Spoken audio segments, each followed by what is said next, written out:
Oh, to be the acid queen, just giving acid to children. Ash and Zach are super smart. They went to college and learned a bunch of stuff. And Bo and Andrew didn't go to college because that's just the way life goes sometimes. What happens when you put them together and you try to make them learn? Grab your friends, let's listen together on Get Dumped on an Info Dump podcast. All right, Bo, take a sip. Hold on, let me make sure baseball's muted. All right. You fuck. Oh, it's going to be one of those episodes, huh? 162 games. Let's go, baby. Baseball season. Hey, everyone. Oh, he's being sexy Hi. again today. It's me, Bo. It's Sexy Bo's bag. We're here with a brand new episode of the podcast that we do here. You already know what the episode's called. Not the episode called, but the name of the podcast. So I don't need to say it. If it's your first time, go back to episode 1. We say it then. So, yeah, welcome back. I'm glad to have you here. If it's your first time, welcome. Hey, welcome. I'm glad. But why are you putting on airs for this podcast intro? You're not acting like yourself. This is like when you were trying to do the podcast for moms thing. Anyway, I'm glad you guys are all here to enjoy this wonderful episode of Get Dumped On, an Info Dump podcast. I'm here with your hostess with the most. Well, not your hostess, more of your intro man, your hype man, your opening act. He does that every time. Single time. He does it every time. I don't know what you guys are talking about. Anyway, hey, it's me, Bo, and I'm joined here by some people. We'll throw some names out there. You might some familiar names out there. We got Ash. Say hi, Ash. Hello. Hey, how are you? How are you? How are you doing? How are you doing today? I'm doing all right. How are you? All right. Thank you for asking. I'm doing well. All right. And then we got what's his name? God, I always blank out on his name. We got Zach. Hey, Zach. Hey, how's it going? I already answered that question. Anyway, how are you? Pretty good. I just found out that the pond that we drive by with a bunch of herons in it all the time is actually a wildlife management area with a parking area that I'm allowed to go into. So sometime soon I'm going to go and check out those herons from not a speeding vehicle. Watch out for football. Watch out for football kickers. Mm-hmm. They'll come get you right in the nuts. And you heard that voice. We know that voice. We know it well. That's Andrew. Say hi, Andrew. Hey, it's me. I just made a callback to the previous episode. Please go listen to that. Yeah. If it's your first time, go back and listen to it, Or go listen to it again if you really enjoyed it. It was a good one. Boost up those numbers. It was a good one. Bump our numbers up. Tell your friends. So you may have noticed something. I introduced Andrew, Zach, and Ash. What? Which means we have someone else hosting today, because it's obviously not me. The person who does the intro does not do the hosting. So who is it? Well, we have a very special guest, as we do on our 10th episodes, we call them? The 10ths? The 10th. When the episode ends on a 0? Top of the... Tens on tens. Tens on the 10. The 10s on the 10s. We got a 10 on a 10. Anyway, we got a guest host today. He can I'll introduce him. His name is Jorge, and he will be doing the podcast today. He's the hostess with the mostest. Say hello, Jorge. Hey everyone, truly a pleasure to be here. I am incredibly nervous, but I will try to do my best to kind of just go along with you guys. You guys are awesome. I wouldn't be here if I truly did not enjoy the podcast. So big thanks to Ash, big thanks to Zach, big thanks to you, Andrew, of course, for always, producing all the stuff on the back end. Thank you. And then Bo, for bringing just your Bo energy. Luckily for me, I'm a very good friend of Bo, so I get to cherish his energy all the time. What's that like? It's amazing. Yeah, it's not a bit. That's 100% me. It's me. Yeah, no, the people need to know that Bo doesn't dip his toes in any water. Bo just dives full on head in, and I love him for that. And, what you hear is what you get with Bo. Bo, we've known each other. I know you've known Jorge for a long time. I've known you for a very long time. Everyone who's listening, that's just Bo. Oh yeah. Oh, it's 100% genuine Bo.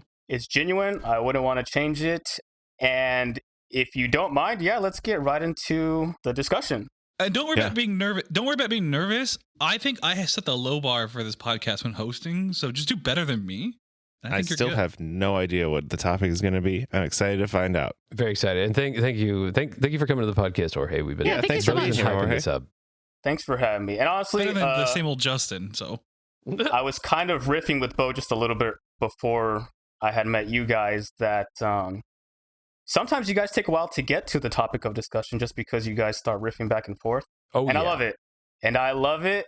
And that's going to happen again today, but not because of, well, maybe because you're riffing, but I was going to originally do my topic on something a little bit different than what I actually ended it doing it on. That happens a lot. But yeah, but we do got to still touch up on it a little bit. But first and foremost, I kind of just want to gauge the room, so to speak, hopefully going one at a time. What is your music taste like? Has it evolved as you've grown? Are there any niche areas of music you guys like to explore? Maybe some favorite artists or genres? Incoming Zach rants for like 20 minutes about music. Yeah, and to be honest, I would love long rants to give me time to get my breathing exercises in. So we'll start with Zach then. Let's go ahead and start with Zach. Zach, you got 20 minutes on the clock. No, I'm just kidding. Last weekend I went to a Dungeon Synth festival. That was pretty fun. What? A Dungeon Synth. Oh, okay. That sounds fun. Sexy? It was pretty great. Hot. It's a genre of music that originated from the black metal scene with like these sort of like synthesized ambient interludes in between songs, and it's kind of evolved into its own thing. Oh, okay. So it's Ross from Friends if he wore corpse paint Yeah. face That's what makeup. I like the vibe that, I got yeah. from it.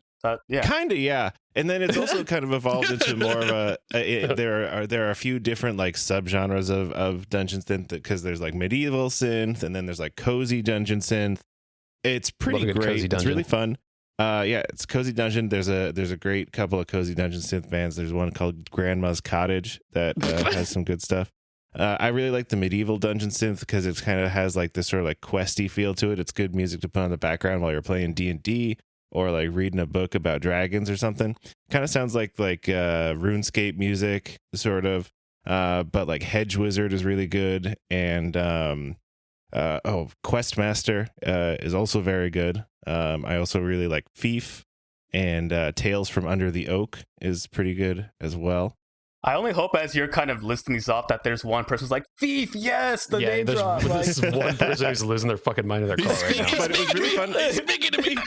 It was really fun going to the festival because there's a bunch of people in corpse paint, a bunch of people in like robes and hoods and stuff. Did you? The stage did you wear had corpse- like I have this. to know. Did you dress up? I did not dress up. I did not dress up. Zach, come on. I didn't have anything to dress up in. This is my first time dipping my toe into these waters. The best thing that I did was I put You my got to hair channel on a your little bow clip energy. with You got to leaves go on all it. in. Exactly. But there was like this like gate with like glowing runes on the stage, and like a bunch of smoke machines. There's this one guy. His name was Cold Sanctum. He projected this like Swedish movie, like this silent film about witches, and then did a live score to it. It was Sorry. very cool. I liked it a lot. So that was Zach's answer. I love it. You know what? It's very on brand for you, Zach. And I love it. It is. Anyone who listens will know that. Yeah. I'll go. I have a very vast taste in music. I listen to pretty much everything except for pop country. I fucking want to kill myself when I listen to that Then stuff. you are going to hate this podcast. Oh God. But you never Yeah, I seem mean- interested when I want to talk about doom metal. I like doom metal. I love doom metal. But you never dare want to you. talk about. You never. I guess he just doesn't like you, Zach. Talk about. Yeah, I think the thing is, the consensus is, fuck you, Zach. We talked about doom metal, but you came to my house and we talked. Okay, never mind. Well, Yeah, and then I was big- playing Monolord, and you were like, "This is boring."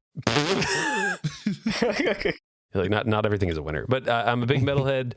I do love metal, but I've really appreciated the bridge between metal and hip hop, because those two genres they do match each other a lot when it comes to the old hip replacement genre, Exactly. hip and metal. Hip. Oh, God. That's for you guys. But yeah, the bridge between those two I really enjoy. I like pop music too. Pop music in general, it's designed to make you enjoy it. I love a good earworm. But other than pop country, I'm pretty all in with most things. How do you feel about the bridge to Terabithia, since you're so into bridges? I don't know what that is because I'm not that smart. But if it's not pop country, I'm cool with it. It's a book. The movie is better. What about you, Ash? I like a little bit of everything. I also have extremely trash taste in music. I like musical theater, which a lot of people hate. Oh fuck yeah, let's go! Love that shit. I really like this band called the Beths. They've been kind of my The favorite Beths for are a fucking couple years amazing. now. The So Beths good. are so good. The Bets whip ass. We saw them last summer. It was so They good. whip ass. Really good show. They whip ass. You go in and they just start whipping you. They don't play any music. Fantastic. Oh, okay, what kind of show is this? It's They're just, whipping my ass. all of their albums are just people screaming, going, "Ow, stop it! Why did I pay for this?" Ow, ow. I like classics. You know, Cake is always a good one. Throw some cake on. Oh my god, Yeah. I love big cake. Yeah, so yeah, I honestly I don't hate pop country. I mean, there's always some music in any genre that I will not like, but I feel like there's music in every genre that you can like. Like I feel like I like basically all music. Yeah. I will God, I love cake. I feel the same kind of like about pop country, where it's like sometimes I don't like saying that I don't like an entire genre of music, because there's usually going to be at least one or two songs What about in that country genre of pop? music that I don't like. But then there's Morgan Wallen, who I can't fucking stand. I don't even know who that is, but I probably agree with you. What about you, Bo? My music hasn't grown up since pretty much 200004. Yeah, And I that's know okay. exactly. Yeah. And that's okay. And Bo's a pop punk princess, and I love it. Until the day I Yeah, we fucking love die. that about you. But doesn't also didn't see the way the fact I do like hip hop. That's honestly because my friend Renee blasted it in my ears every time I got in his car, so I just kind of grown to love it. So Renee, big. How do you hip-hop feel guy. about Paramore? I love Paramore. Yeah, Paramore's so Paramore's good. great. Yeah, Paramore's great. I love that. And then then I'm like, yeah, I had my little pop punk princesses in me. But then I also became like a huge fan of like Kendrick Lamar, which is like going the opposite way when music I like. And then of course a big Eminem fan, so I do like hip hop. I just named two popular people, but you know what I mean. That's And fine. when I finally got this haircut, Stay in your lane, baby. something changed in me when I made my hair into a mullet. Oh no. The creepiness of country music has been consuming my soul. Yee fucking ha. Oh, I'm yeehaw all Country the way. boat, take it Exactly. home. He's here. I put that He's camo back, hat baby. on. They fucking there. The mullet flowing through the wind. I feel Beautiful. it. What The about you, the Coronas got replaced with White Claws and such. It's a shit. PBRs. I will say also, I like PBR. listening to music in languages that aren't English. A Like lot of people Despacito's don't my like favorite that, song. but Dude, okay, I've been listening to Finnish pop music recently, and it fucking slaps. It's so good. Can you recommend anything? Just everything. Just We do it. will kind of touch up a little bit on that, how even if you maybe don't click or resonate so much with the lyrics, or you kind of just don't understand them or fade them out, the music itself can just carry, right? Yeah. It's okay to Mhm. just like a song for the beat, for the tempo, whatever it may be. Going to myself, I also kind of similarly grew up with Bo. I mean, we grew up together. We spent a lot of time together. Like whenever we would go somewhere, whether it's a festival or whatnot, like we would do our karaoke car rides. And those are like some of my favorite experiences with him. Carpool karaoke, first ones to do it. Oh yeah, for sure. We would sing stuff like we would take turns on Blink 182 songs. Yeah, we without even speaking, we would know what part, who was going to sing that part. Oh Just yeah, let it go. one was Mark, one was Tom. And Bo it was wasn't even really like into that sometimes, aliens, though. so he was definitely Tom. It wasn't even like that sometimes, because sometimes he would do some. Well, I would mainly do the Tom parts, but Oh, sometimes he wow. would. Yeah, So no, Boy. But I took it back over. Big Tom guy. he's a big Tom guy. Oh, can I interrupt one more thing? To add to my Yeah, music taste. absolutely, Oh, yeah. I'm also a big female pop singers. I love females who can sing. Female rock singers in general, that's my favorite. Not I a rock think. singer, no, pop singers. Well, pop singers. pop and rock, like just if. Oh man, so Like good. Carly Rae Jepsen. I fucking fu- love I Call Me. would- I I fucking fucking that love Call Me album. Baby. That album. That album. I listened to that slaps. song yesterday. I love then Carly Rae fucking- Jepsen so No, much. but like I've been on a big deep dive of listening to Miley Cyrus's covers. Dude, she's Miley incredible. Cyrus wow, has some yeah. of the She's best fucking covers. incredible. Yeah. Her Do cover of yourself a Jolene is one of the best things in the world. And the way that her voice has matured over the last however long she's been in music, like her voice sounds so good now. Yeah, when she talks, she sounds like a frog, but when she sings, man, it's fucking gorgeous. Yeah, but I love her. A little inside information about Bo. I love girls with voices like that. Give me a deep, raspy voice like you've been smoking for 20 years, and I'll love you. Like the way that you make your aunts talk on this podcast, like, hey, don't tell your mother. Yes. It must be easier now that we're like 35. Like Yeah, girls who were smoking in their teens, like they're here. They're gonna pop They're up now- soon. Bo. they're around. They're here. you Yeah. get them. Of course, I'm with this soft-spoken girl. My life All right, choices. take us away, Jorge. What do we got? Oh, sorry. Sure, Also, okay. Lucy Dacus So, has a that's really fine. good cover of Dancing in the Dark. I'm not the biggest fan of Boy Genius, but I really like Lucy Dacus' solo stuff. Anything else? No, you were talking about women who are covering other people's songs, and I wanted to interject. Well. Now I just got to plug in Olivia Rodrigo is just top notch right now. She is one of my favorites currently doing it. But we will move on to. Actually, we're not going to move on to the topic of discussion because, like I said, there's a little bit of preamble before we get to the main topic. But here we go. My original topic was going to be on a genre of music just known as progressive rock. Fuck yeah. Nice. Progressive rock is a form of rock where it's typically comprised with quote unquote complicated musical technique and compositions, techniques kind of relating to tempo changes, different time signatures, maybe even introducing different styles of music. Now, This isn't to say that pop music can't do any of this, right? Where we kind of see pop music going verse, chorus, verse. You can still introduce a different style of music. You can still introduce different tempos, but the way prog music usually does it is just kind of just a little bit more, I don't want to say extra talented. That sounds preachy, like they're better than most people because everyone has their lane. More experimental. More experimental. And again, they focus less on the pop aspect of a song, right? Yeah. Although there are big bands who have these great albums, progressive rock albums where people know a song from it just because like that's the single, that's the pop song in that album.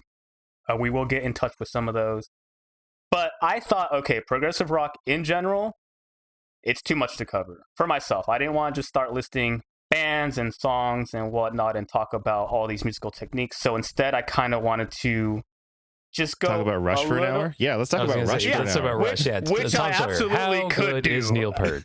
I absolutely could do. Tom Sawyer. Also, it's Neil Peart, you idiot. Neil, is it? I always said Peart. Yeah, I say it both ways. To be honest, it's Peart. R.I.P. I'm sorry that he's rolling in his grave right now. He's coming back to haunt you. He's gonna haunt the fuck out of me. But like what you're saying, Jorge, like there are pop people who do the progressive styling, sort of like a good example, in my opinion, 21 Pilots. They'll do weird little time signature changes, and they don't do it too often. But when they do, it's nice because those people who like me, and I know like Zach and like you, very prog rock people, you can appreciate it. And it's funny because one of the earlier episodes you guys did, I think my first episode I actually listened to you guys was your vinyl record. So episode 33 and a third. Fucking dropping the number. You guys actually you've name dropped my favorite band twice. Say it. I'm sure you guys probably already know. My favorite band, which I promised myself I was only going to plug in like maximum twice. This is the first plug. Okay. I have a ticker in my hand. I'm gonna click it once. All right. My favorite band of all time right now is Coheed and Cambria. Oh fuck yeah, buddy! Classic. Fuck yeah. They do it all, in my opinion. As their fans kind of know, they call them pop heat whenever they just have their really guitar-driven, like anthemic songs, and then they call them prog heat for kind of their longer experimental suites that they tend to like kind of tack on at the end of the records. And I love them. And so, as we get into the topic, which we haven't even reached yet, I do just kind of want to break down why we are going to discuss these three records that I chose and what kind of makes their songwriting format either unique or different to call it what we call it nowadays. And I'll get to that term. Dude, this episode is great. I'm very excited. Yeah, I'm excited. I hope so. So again, this still counts I feel like I should have done some homework though beforehand because I do not have sure the it's most all in your familiarity. No, you'll be. I'm not intimately familiar with Coheed and Cambria's. No, so it's not about Coheed and Cambria. It's not about their catalog. I promise I'm not going to go off on them because could you do that though now? Because I really want to. Let's talk about Coheed. I'm kidding. I would need 12 hours. Because Claudio has a fucking voice of an angel. And every time I try to sing in the car when they're playing it, I try to match his tone, and it hurts my throat every time I start to sing any Coheed song because like that's how I like to sing like in the car. Yeah, I try to mimic them, and it just every time Coheed comes on, it hurts my throat. No, we're talking about Coheed. That's a different band. That's a different band. I can see Tom and Coheed. To be fair, Bo, I don't know that I've ever heard you sing in a way that doesn't sound like it would hurt your throat. That is true. Okay, can we have a special Bo singing episode? Because I want to like. Do that. No, Spotify's going to take it down because it's going to be music. Oh, I think we can do like what 15 seconds. I can give you 15-second clips before it gets taken down. Bo singing right now. Go 10 seconds. 10 seconds. Green Day. Oh, Green Day. Oh, fuck. I'm not ready for it. I walk alone. He seems like a British American trying to be British. I walk a lonely road. He goes like low with it. I just hate it. Like, do you have the time to listen? That's it. I'm laughing to myself because we are gonna actually touch up on Green Day in a little bit, which is God. weird. Oh, we're talking about American. If we're talking about prog rock, how do we get to Green Day? You bridge that gap for us. We're gonna connect the dots. Okay, so kind of going back to what might make prog or different from pop is in a traditional pop song, we kind of touched up on it. There's that verse, chorus, maybe a bridge, chorus, and like that's the song, right? On the radio, most songs are going to be like that, and it works. I mean, it works because it introduces you to the chorus one time, you kind of learn it a little bit, and if it's that catchy, by the second and third time, you're already singing, you're singing it, and then you just want to replay that song because you can't wait to get back to that. It's like it's like movie writing too. They go, there's the plot, then it goes up. There's the apex, then there's the little down, and then it comes back up again. The turn, and then the twist, and then M. Night Shyamalan, the twist. If you stick with the formula, it's good, especially with pop music. First chorus, bridge, chorus, end. Yeah. So again, this is still counting as my first Coheed and Cambria plug because I do want to touch up on just one of their songs to kind of help us understand how a song can be different than just first, chorus, right? So the song I chose to share with you guys, which we're not going to listen to, and if you want to listen to it later, by all means, like I do recommend it. But we're talking about it because it is essentially it's a 6-minute, 40-second song. Not too long, but there's more than just verse, chorus. Anything over 3 minutes is too long in a song, in my opinion. Hey, calm down, buddy. The pop, and that's okay because even in this song, it's broken up into 2 parts. So the first part plays exactly like any song would ever play. There is a verse, there is a chorus. It goes into the second verse. In the second verse, there's a little bit of a tempo change, but whatever, it's still a second verse. Then again, back to the chorus. The thing that ultimately sets this song apart is after it goes into the post-chorus and the bridge, we're led off into this journey of, hey, we're not going back to that verse again, and we're actually not even going to revisit that chorus, but there's still 3 minutes plus left in the song. So what do? What they do is they introduce what I call either phases or most commonly known as movements. You go into a movement that has its own kind of atmosphere musically and its own set of lyrics. And once that movement is done, it just transitions into the next one. And then once that one is finished, again, into the next one. So this song in particular has 5 phases after the initial kind of verse chorus has already been introduced. I already said the song. Oh, did you? No, you didn't. I don't think you did. What? Did I not say the name of the song? Oh, no. This whole time I was like, did I space out and not hear what the name of the song was? I wasn't going to say anything. Here's the thing, though. I'm so excited to hear about this song. My problem is if you guess the song, and I think I know what song you're going to guess, and if you guess it, I'm going to hate you. Okay, can I guess it, and can you hate me? Yeah. Is it In Keeping Secrets of Silent Earth 3? Actually, it's not, but that's a very good guess because it does have a very, very, very similar structure where it does have multiple phases at the end. Okay. So you don't hate me. Good. No, but it is off that record, though. Okay. Yeah. I hate you.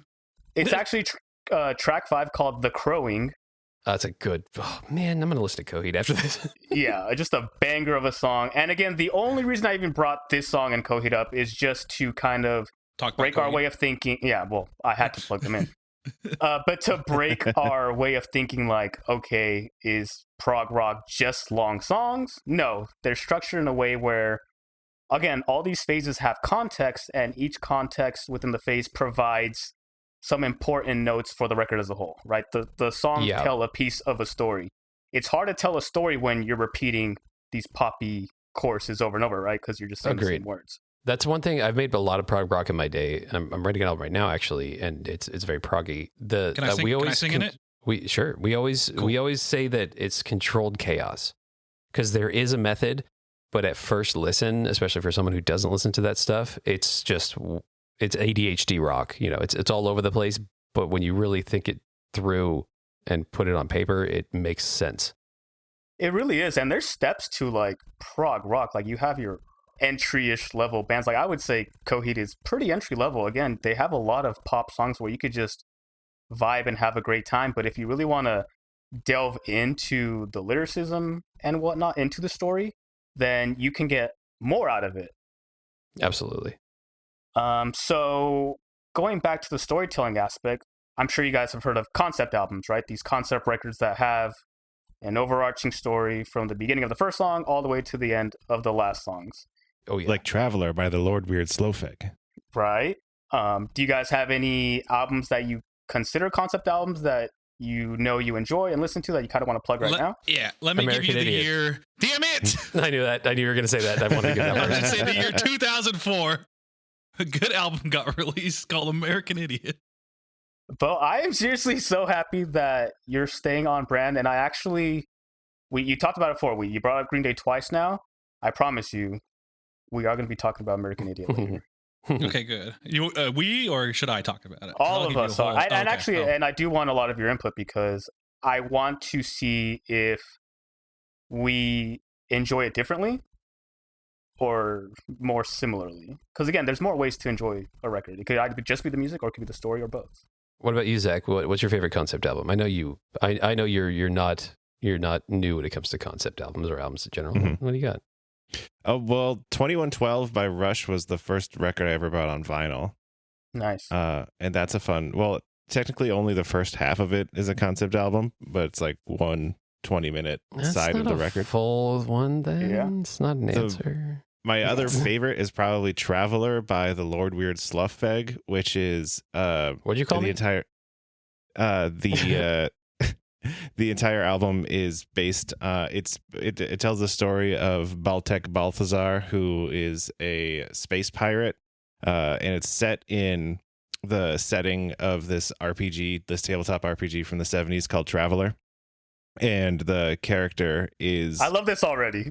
the character is the singer of the band's character from when he was younger, and like played the game, and then they turned it into a metal concept album. It's just the story of him Sick. like going, I don't want to spoil the story, but Don't it's spoil it. pretty Don't spoil fucking it. good. I'll listen to it. Ash, what about you? Do you have any concept albums you like? The one that Zach said.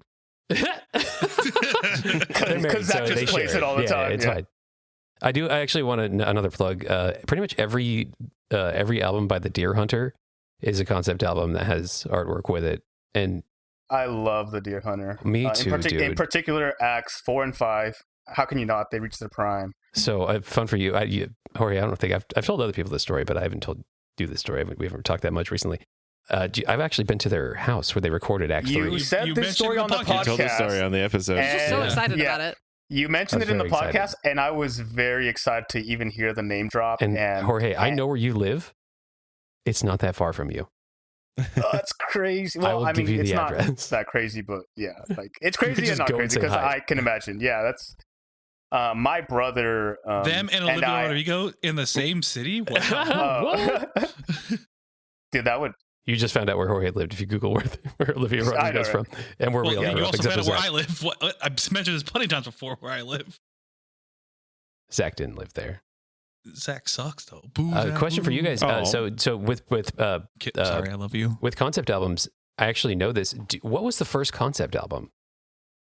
In the wee small American hours of the Idiot morning by by Frank Green Day. Sinatra. We are going to talk about this. Okay, I Actually, won't- no, it's not really in my notes to be honest. Because because it was originally going to be put on my notes because I changed. I moved past. But go ahead, you can list it off. So Zach, you were very close. What that did was Zach the say again? that is the How far he off said was I? He said in the wee small hours by Frank Sinatra, which was Ooh. 1955, but that's in second place. The Ah. first one ever was actually by Woody Guthrie in 1940, and Oh, it's Woody called Guthrie, Dust what a Bowl guy. Ballads. I love that guy. What a guy. Big Woody guy. Oh, big fan Yeah. of the Dust Bowl, are you? Big Dust Yep. Bowl guy. Bo loves. If I know anything about Bo, I felt like I lived through is it. he loves the Dust Bowl and loads. I listened to Mhm. Woody Guthrie about. I Dusty listened to a Loads. shitload of Woody Guthrie like 10 Wow. years ago, 10 or 12 years ago, around the time that I was really into folk punk. Folk punk, you would. Very Folk cool. punk is a great genre. You Yeah. would. It is Yeah. great. It's awesome. Will you send me Listen some to Larry and folk his Flask. punk? It's very good. All right, then Yeah. I'll write that down. All right, Jorge, take us away. What's the first thing we're going to talk about? Well, just to plug in some of my concept albums. Oh yeah, please do. Please do. No, I'm kidding. So one of the top of my list is an album by the Mars Volta called "De Laus in the Comatorium." Yes, buddy. It's Great cover basically- art too. Oh, amazing cover art. I want to just paint my whole wall that cover art. It'd be really weird, but it'd be awesome. Another one, this wasn't a really early favorite. It was a record I listened to before I even really knew it was a concept album. Linkin Park, 1,000 Suns. That's a concept album? If you really want more into it, it technically is a concept album. Really? I had no idea. It's a great album, man. It's basically about the end of the world. All concept albums are, baby. They really are. Once we start looking into them, they really are. Dust Bowl ballads. The world was going to end with the Dust Bowl. And my brother would kill me if I didn't plug this in on the hip hop side. Kendrick Lamar's Good Kid, Mad City. Oh yeah. Oh yeah. Come on. Oh, it's a good album. Oh, A concept album. And anything Coheed and Cam related for me, like all their albums are That's two. concept That's albums. two. That's two. I clicked it. That's my number two. That's it. It is in my notes. That's number 2. But literally every album of theirs besides one is not only a concept album in itself, but it's actually part of a overarching larger saga. And it's wild, and I'm all for it. Awesome. Didn't they make a comic book based on it too? Like the saga? They very much do. They have graphic novels. They were supposed to have a movie in the works. Yeah, them and the Deer Hunter, they're very similar. Deer Hunter supposedly has a movie tied to What? their 6th record. Yeah. Oh my God. It's weird. But it's never gonna come out. So during COVID, when we were trying to find out things to do, it was like peak COVID, like in the first, 6 months to a year, when really everyone was afraid to go outside. I was listening to a lot of music, obviously, in my house and not leaving. And my wife, I could tell she was getting kind of bored being at home. So I brought her in and I was like, hey, let's listen to some of my favorite albums. And you brought her inside? We'll read. Yeah, I let her come COVID? inside finally. She was on the balcony for 6 months and I let her inside and we sat there and I was like, let's read the graphic novels of the Deer Hunter and listen to the albums and we can talk about them and have fun. And I thought it was a very fun idea to do until I've been listening to these songs for so long and reading these graphic novels for years of my life. I forgot how fucking depressing it was. Those stories by the Deer Hunter are so sad. Yeah. After Act 3, she's like, what the hell? Like, what are you doing? These are the most depressing things in the world. Like, it's all about this like death and sadness and like, this is horrible. I'm like, oh, that's cool. Yeah, and they match some of that sadness with like some really jazzy, nice beats that like it's electrifying. Don't talk about Red Hands. If you listen to Red Hands, that song is so catchy and it's so good, but it is awful. Brutal. The lyrics are awful, dude. Brutal. Yeah. Very. So if we're not really talking about prog rock, if we're not really talking about concept albums, what's the next logical thing? Yeah, this is 35 minutes into recording right now. We have not even learned. This is the most brutal edging I've ever been a part of. This is the topic reveal. The kids are calling it gooning now. Oh yeah, sorry, gooning. This is I'm gooning so hard over Jorge right now. Oh, you big goon, you. They also call it chipping. Shipping. It's weird. I just learned chipping. I'm gonna Google that. Chip. And I think and I don't know the full thing, and I hate that I brought this up, but I'm only bringing it up because it happened like literally last week. I think they call it chipping as like a golf reference because when you are on the edge of the green, you chip in the ball. I don't know. That could be completely okay. So they're using the word edge anyway. So like, why don't you just call it fucking edge? No, they're not using the word edge. They're saying chipping, but that's like people saying cap. It's like that just means lie. Like you're just changing the word for no reason.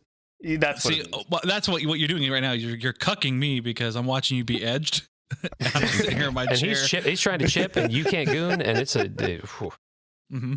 Okay, so I'm sorry. This is it. The real topic reveal. This is finally. I'm going to say it. The topic of the podcast for today, 35, 6 minutes, and whatever it is actually rock operas.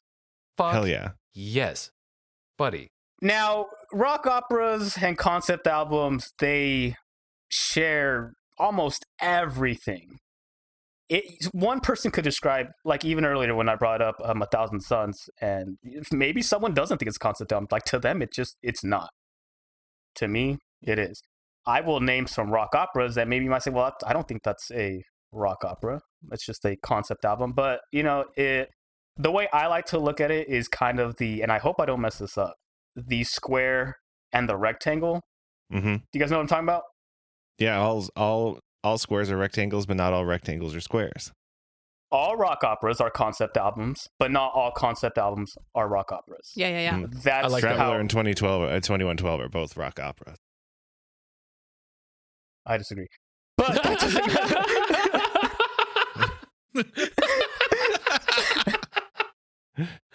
But it's okay. It's okay because I might name one right here, and then you're gonna be like, "Well, that's not You'd it." be like, and fuck you. Like, and it sucks In what because world is 2112 not a rock opera? oh, God, here we go. Get him. so There's no like narration to it at all. Fight, It's all. fight. It's Tell all. me he's a dumb. Tell me he's dumb. No. It could be for you, but for me, a rock opera isn't just one song. Well, so a rock opera too. Well, it's is it more one like a side feeling? of 'Cause, it's like, one side of an album, but it's like 6 different movements. But let's pretend it was the whole album. Let's pretend it was the whole album and the other 5 songs on that record, which shout out to Tears, shout out to Passage to Bangkok, great songs. If let's pretend they were part of it, then I guess, yes, it would be if somehow those songs made. Well, yeah, but the 2112 opera is just contained by itself. That one side of it is an opera. It's 20 minutes long. But it's one song. And I know, and I get it. And again, we could It really you can depends on how you you debate it all you want. Because It like if really you get it on does CD, depend it's what one length. song. But if you So- look at the vinyl record, it does have the wide track dividing each of the It definitely movements of does. it. It So it's a breaks rock down all the operetta. movements. Upper. Ooh. Oh yeah, Ooh, yeah, I like that's- that. Yeah, that's It's good. an operetta, I'll it's take just a that. short That's a good opera. landing point. So, a question for rock operas, though: are they specifically made as rock operas, or is it just a concept album that took on a different feeling? The funny thing is, let's say you pick an album and you're like, oh, someone says it's a rock opera. You look into it. Most of the time, it's like tacked on at the end. Yeah, that's Most what, like, of the 'cause if time, I'm they're writing just music. I mean, they're writing music that they pick a theme, like most albums usually do, whether it revolves around like a tragedy or something more uplifting, and they kind of stick to it. They write a bunch of songs, and then maybe along the way, usually it takes, there's like a session of time these artists record, whether it be like a month or half a year or even more than a year. yeah, because like if you think about American Idiot again, Ooh, good. Yeah, we're talking. Now we're talking. fantastic album. We will get to it. Yeah, I don't think that one was made to be a rock opera, but it kind of formed its way into it and even went to Broadway. But also for me personally, on my side, The Black Parade by My Chemical Romance, I would consider that a rock opera, but I don't think it was definitely meant to be that way. I would as well, and I was going to pick that as one of the albums to cover, but I Oh yeah, let's cover it. Please, let's cover it. We're not going to cover Black Parade, but we are going to cover American Idiot. Okay. We can cover Black Parade. I'll do a bonus album of me just talking about American Idiot. Well, I don't have Black Parade notes because I chose American Idiot over I got that him in my one. fucking head, baby. Andrew's got him ready to go. Oh, great. No, I mean, I love that record too. We can talk about it all day. That's great. But Start us we off. are going to Start us start off. What's our off first one? with Let's go. We are going to start off with Tommy by The Who. We can't talk about rock operas without talking about Tommy, released in May 19th of 1969.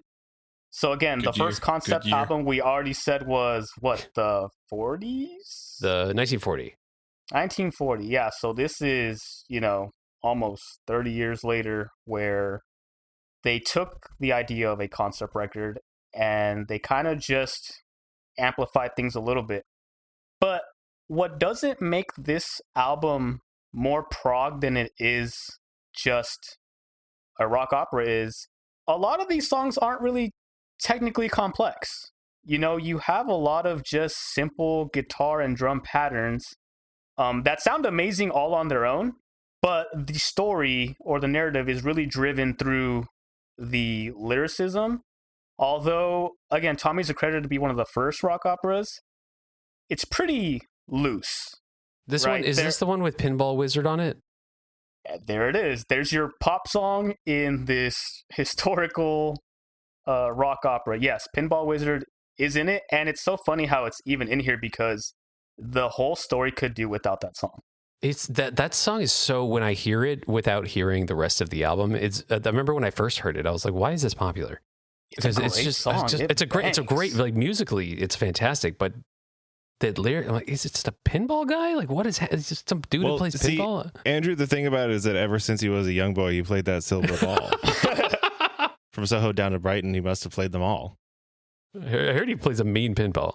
Do you guys know why Who? Tommy Walker, the main character in that album, is deaf, dumb, and blind? I actually don't. I don't really know too much No. about this album. I haven't listened to Tommy in a long time, so I don't really remember any of it. And again, some of Dump these on us, lyrics aren't so like in your face. I would say later albums that we're going to discuss have more lyrics that are more in your face. But basically, the story goes, Tommy's... Oh gosh, where to start? Let's start with the overture, track 1. We're not going to go through the whole album, but I just want to kind of touch upon What do we got? I'm so ready for it. I do think it's just kind of funny how he's deaf, dumb, and blind. His dad was a captain in the army, so he's overseas fighting wars. He's thought to believe to have died in action, right? So he's theoretically dead. His mother at the time was pregnant with him, and ultimately he's born without having a father. Ah, just like in The Wall. Yeah, actually, yeah, very similar intro, actually, and sadly, we are going to talk about The Wall later. Well, actually, not sadly. It's my favorite. It's my favorite Sadly. rock opera. It's my favorite rock opera, and we will get to that one. I think it's just a very common origin story for English men of that era. And that's what Yeah. it is. They are plugging themselves into these records. Usually, when these records are written, it's usually, I mean, I guess most bands have like their lead writer, but not all the time isn't necessarily the singer. So Pete Townsend is the guitarist for the band The who obviously wrote this record, and he's actually the primary writer for the album. And So Neil it's a lot Peart of wrote all of Rush's lyrics. Did he play pinball? He really did. I don't know if he played pinball. I don't know why Pinball Wizard is in this album.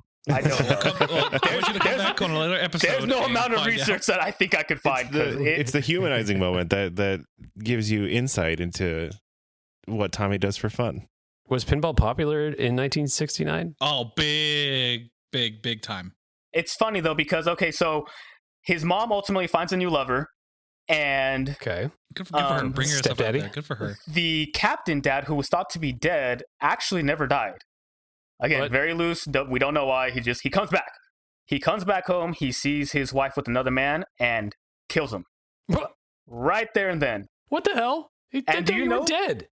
Oh no, he's back, baby, and now he's got a kill count. He's back. He's back. He has a high KD. His KD's 1-0. His KD's 1-0. against lovers.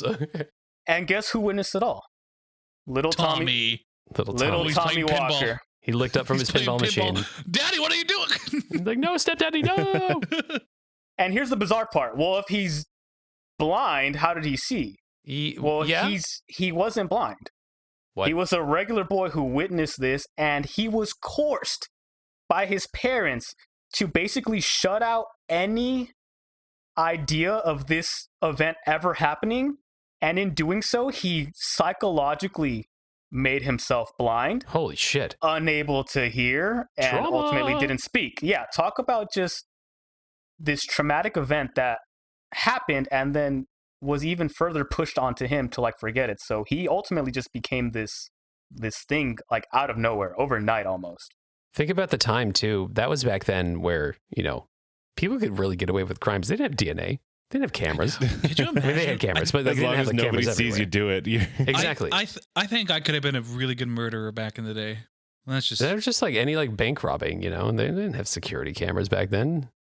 Pretty much anything. They're just like, you didn't see anything. And they're like, I didn't. you didn't see nothing. Didn't see nothing, kid. Meh, see? Meh. Hey, it's $20. You didn't see anything, okay? My name is Bo. Hey. See you later.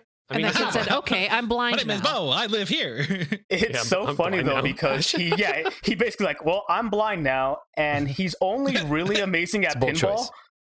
because he can feel the vibrations on the machine. He can sense where the ball's gonna go and just play. like a spider. Oh, so he's Daredevil. like a spider. Like a daredevil.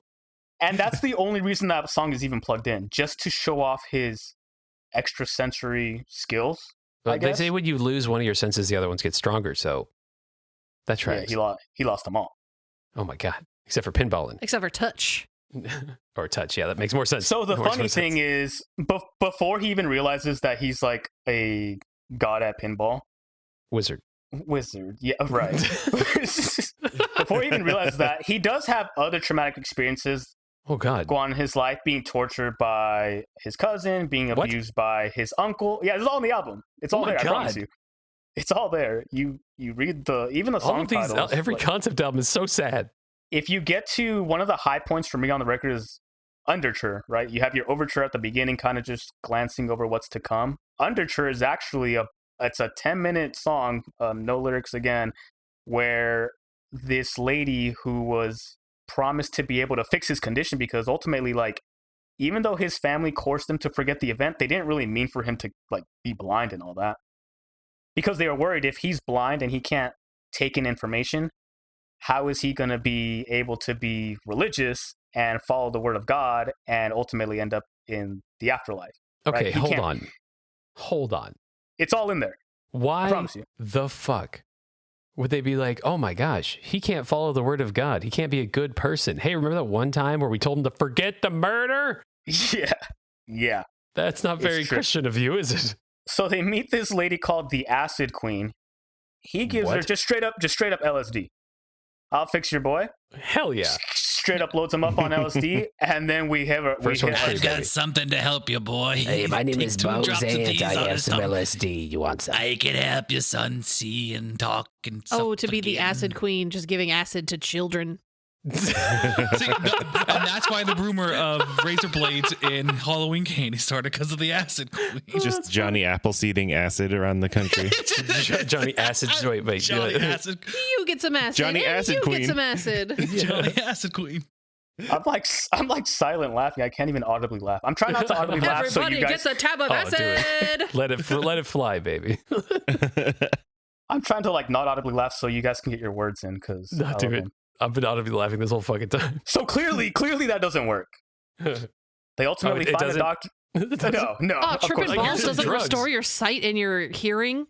I don't know. He might have to try 50 more times. He should try microdosing. He should watch Fantasia while doing it. Maybe it'll make it better. But get this, they find a doctor. I don't know what took them so long, but they finally find a respected doctor They who just they tells. go to LSD first before doctors. Yeah.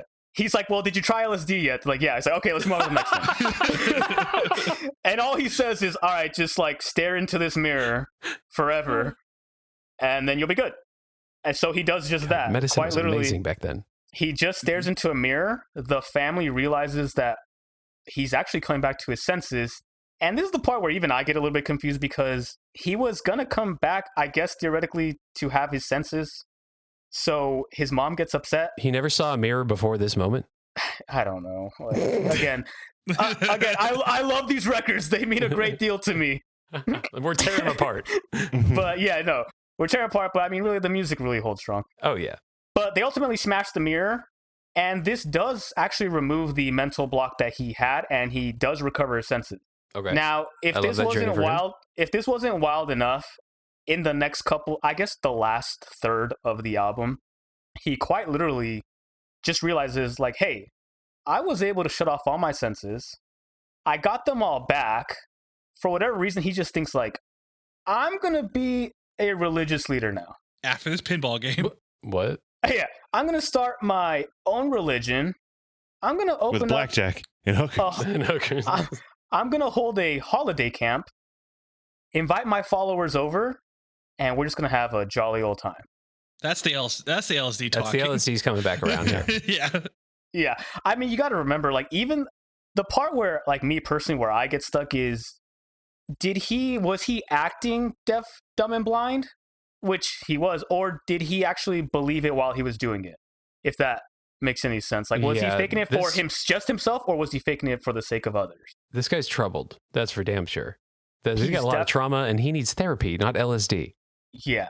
or mirrors. So ultimately, when he hosts his camp, I mean, his followers who went to the camp kind of just decided, like, you know what, we're gonna reject your teachings because, yeah, you're off. There's something You're off fucking about nuts, you. dog. You're fucking crazy. You're fucking crazy, right? And the saddest part is the album ends with him ultimately without any followers, without his mom, dad, without anybody, and he retreats inward again. Cool. So where we get left off is he goes back into that deaf, dumb, blind space, and we basically never know what's to come after. Huh. Did they ever say, like, later on what happened? Or is that just the end of the story?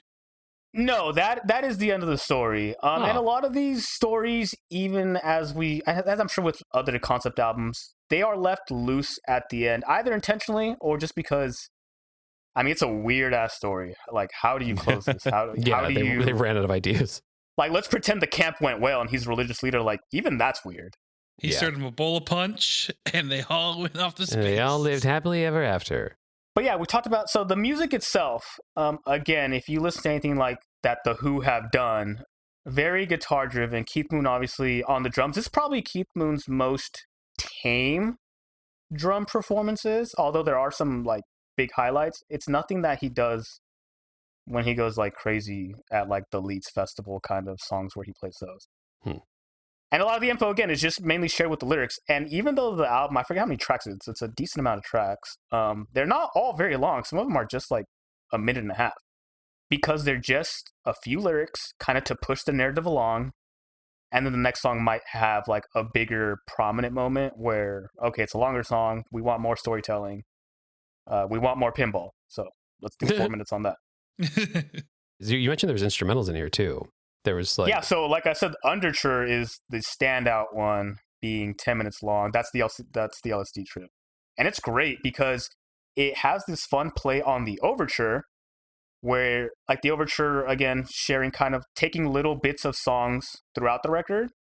And when the Underture replays those little bits, there's this uneasiness to them, right? There's that musical storytelling where, okay, these are the same songs, but I can barely make them out because, of course, we're supposed to be on LSD while we're listening.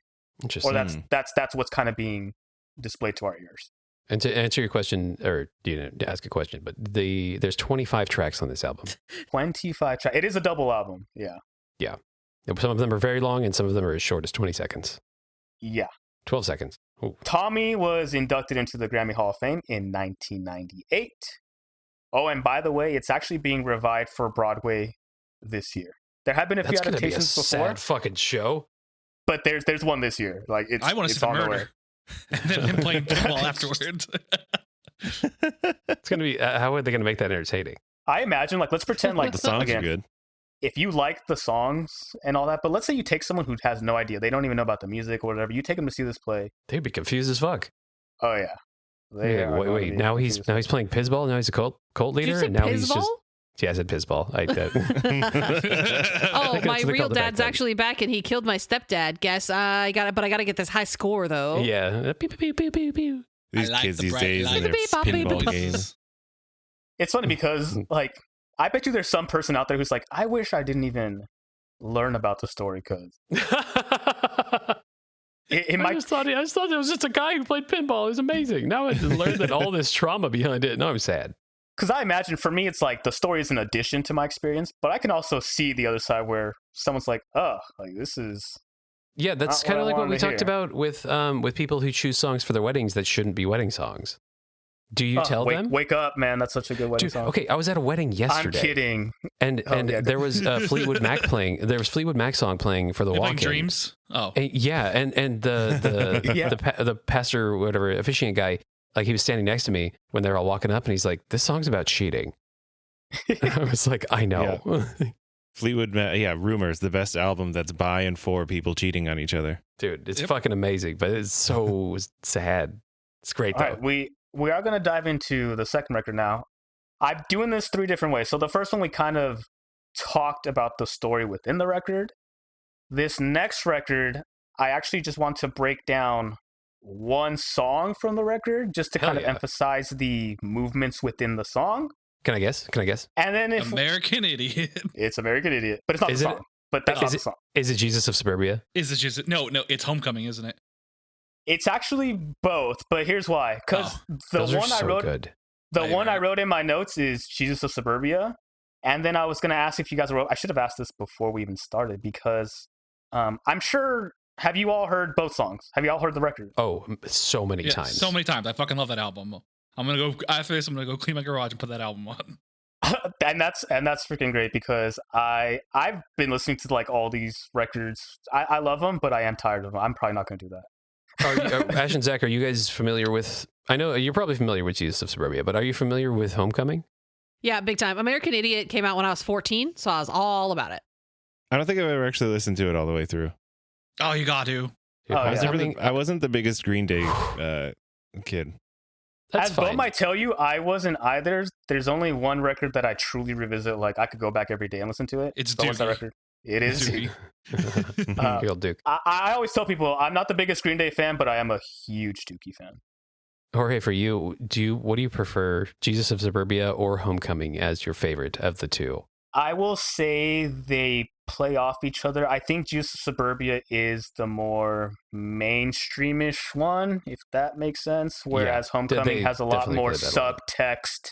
Yes, that's what I was going to say. And they all sing Homecoming. I like Homecoming more than Jesus of Suburbia as a whole, but Jesus of Suburbia still is just so good. Like it's like picking between your two favorite kids. How does Yeah, it go? I could do that. I Both could can do that. And it's so funny because, okay, we're moving on. We are doing American Idiot, or we are doing specifically Jesus of Suburbia and Homecoming. Because, Oh, it came out when I was 12. Oh my god. Wow, you lied on the podcast. Misinformation. You I fact lied. checked yourself? Yeah, well, I wasn't 100% sure, so. That's Get her, fine. Andrew. No, she did it herself. That's fine. There was something I wanted to do. So I did want to talk about Jesus of Suburbia, and then I kind of wanted us to listen to Homecoming together and then come back and then kind of share our experiences. But I want to do it in the lens of, okay, we talked about Jesus of Suburbia, we kind of analyzed it. So when we listen to Homecoming, again, the songs are parallel to each other because Jesus of Suburbia is ultimately him leaving the city or to the city, and Homecoming is what happens after he's already experienced the city. I'm down for a little listen session. So we won't be able to put it in the pod, but like, Yeah, No, yeah, okay. but So are we able to- listeners, you can play along at home. Pause the podcast. pause the podcast But now. we're and not. then No. We're still doing Jesus Suburbia Don't first. do We're that not going now. to listen to it. No, Don't listen to me. we're only going to listen to Homecoming together. Oh, that's fine. That's fine. Not Jesus. Because Suburbia. we've all listened to Jesus Suburbia, right? We all And know what that's it kind is. of my theory. My I'm the son of Rage and Love. That's a good sing- that's good singing, Bo. It is, and that's part of the first movement. I mean, that's the first movement. That's the intro of Jesus of Suburbia, the title character. It introduces him as the son of Rage and Love. So there's kind of two theories of what Rage and Love represent in this album as a whole, and it's particularly these lyrics. For someone who's never listened to it before, like say that there's listeners who don't know what this album is or have never listened to it for some reason. I don't know who has not heard this album, but give a little quick synopsis on like Jesus lead up to Suburbia where actually we was are. a single on the radio too. It was a 9-minute single. Yeah, Yeah. but the Think about singles how don't tell the whole popular that story. album- I know, but like I'm saying that even that song was a fucking single that people. People love that song. You've heard It's it, a very, if you're into Green Day, you love this song. Like, this is a staple song for you. I'm telling you how to think, by the way. This is a staple song for you. This is love the this. most, yeah. This is the most prog you've ever heard in your life, and it's amazing. It's awesome. But really, the rock opera aspect of the song again comes from the fact that there's 5 movements in this track, and each movement kind of is just slowly chipping away at, in this case, Jesus as a character, of his thought process of why he wants to leave this town he's in at the moment. So the first part, again, introducing the character of the son of Rage and Love, father being represented as the Rage, his mother being represented as Love, kind of these two ideologies of, you know, which one to follow. And his name, Jimmy. Saint Jimmy, we'll get to him. He's coming down across the alleyway. Fucking love that song. But even so, like, So good. I mean, it's Green Day, it's punk rock, there's political undertones, especially during American Idiot is not a political undertone. Yeah. During the- especially time- during the recording of this song. Yeah, the Bush administration, The the Bush whole era, thing. yeah. Yes, we won't get, I mean, I don't want to get into too much of that, but it is there. But yeah, there was a national divide, right? Basically those who supported the war efforts being represented by the Rage in this case, and those who opposed the war efforts, right? Who just wanted peace. I feel like there's a divide kind of like that right now with this political stuff that we're going through. Yeah, and Green Day released a new album and it sucked. And Green Day was hoping that when they released this record that it would ultimately transcend time. History repeats itself. This record, yeah, you could very much put it on and definitely get a lot of modern elements out of it. Absolutely. We live in a 20 years post 9/11 world, and that's what this album is about. Yeah. That is exactly it. So as you move on to the second movement, City of the Dam, I didn't necessarily pick any lyrics to dissect from here, but this is where he starts to realize, or he already has started realizing, that the city he's living in is just straight up dead and damned. Yeah. He doesn't want to be part of it. He thinks that the lessons he's being taught to kind of learn are just straight up not for him, not his ideology, not his vibe. Yeah, he says the motto was just a lie. It says, home is where your heart is, but what a shame, because everyone's heart doesn't beat the same. It's beating out of time. Exactly. And he's kind of asking himself, like, does anyone out here even really care, like, what you preach? Do you practice what you preach? Are you guys all just hypocrites in a way? I'm going to kind of just pause for a very, very tiny little bit because I feel like I sound like a video essay. Do you guys watch those? Yeah, all the time. Video essays? Have you ever just watched a movie and then go directly on YouTube and just like, ugh, I understand it. I want to know more. Like, you ever done that? Yeah. I do it all the time, especially like with video games. If there's a video game that's like video Alan games, Wake 2. movies, Oh my God. albums. Yes. I just played Alan Wake 2, and now I'm like, that whole fucking thing. Speaking of rock operas, holy fuck, that whole game lives rent free in my head. So we move on to I Don't Care, the third movement in this, and not to oversimplify anything. Right, this is like the this is like the anthemic. I mean, if you're, this is where, I mean, Green Day at this point is already pretty much playing arenas. So as they're writing these parts in the song, the I Don't Care kind of chanting that they do along, if you're in the crowd, like, you're chanting this part 100%. Yeah, and the whole lyrics, they just repeat over and over. Just, I don't care if you don't. I don't care if you don't. I don't care. And again, the repetition serves as a way to really cement the ideology. Like, hey, if this is what we're doing, then we're going to do it. If you don't care, I don't care. I don't care. I don't care. Yeah. So again, he's wrestling the idea that if there's nothing here for me, if all these lessons and values are just a bunch of hypocritical ideas, then I'm going to leave. But before he leaves, we get into phase 4, Dearly Beloved. For the longest time, even before I did any research, I really liked this part, but I never really, I guess, the bass line's amazing on it. Delved into it. But the tone of the music completely changed. It's very somber, almost dreamlike. He's thinking his actions through. He's asking himself, is it justified that I'm leaving this way? Am I demented? Do I need a therapist? You know, I've tried that.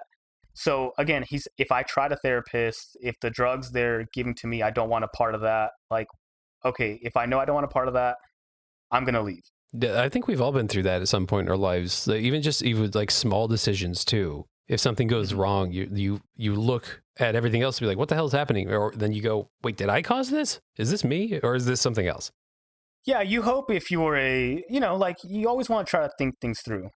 My favorite line of that is when he goes, "Nobody's perfect, and I stand accused." I fucking love that line so much. Sorry, love this album. Exactly. Is he? If nobody's perfect, why hold so much burden on yourself? Is that burden that are you putting on yourself for no good reason? Has someone else put that burden on you? Like, he's trying to dissect it. He's not just leaving.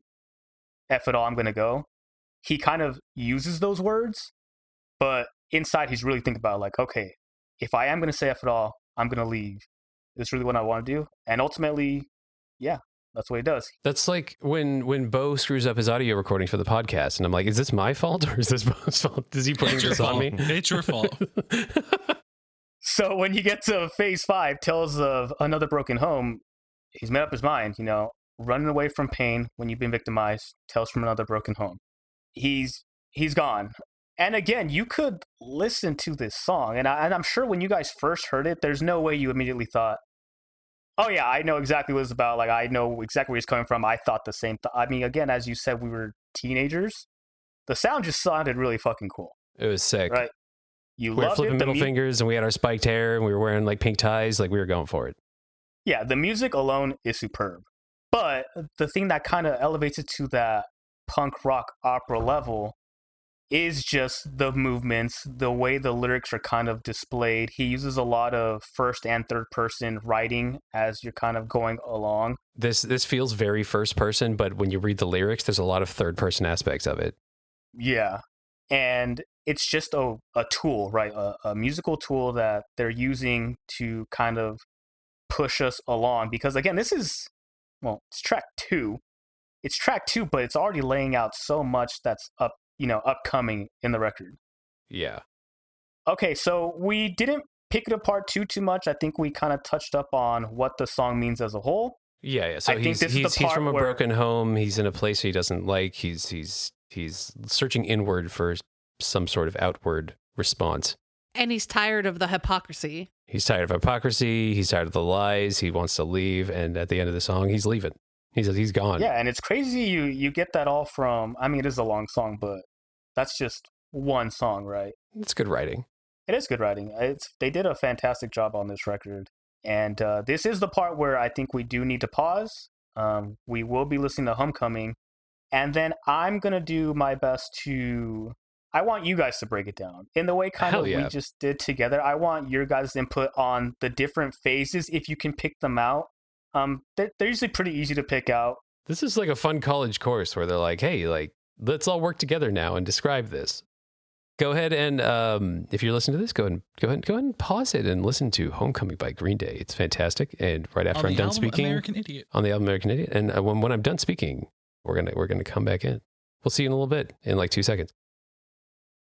Okay, and we're back. Hey, thanks for pausing the podcast and listening to the song. If you didn't, shame on you, because it's a great song and you should listen to it. It's a great song, minus the part where it drops dead. So let me ask you guys, any takeaways? Is it just a cool song? Is there something more? Did you get anything more out of it? From in between the end of Jesus of Suburbia and Homecoming, there is a decent amount of songs in between there. Could you fill the listeners in on what happens in the story between there, or do you know? So it's mainly him and two other characters, Saint Jimmy and what's her name? What's her name? Yeah, what's her name? She's the one that they call. Oh, what's her name? That's funny. Saint Jimmy is an alter ego of the Jesus of Suburbia. He's basically an addict, a vandal. Again, he's a representation of rage. It's kind of hard to depict him that way when some of the songs, they're very pop good songs, but he is ultimately a representation of not so much good, but in a way where he's more of like an anti-hero kind of situation.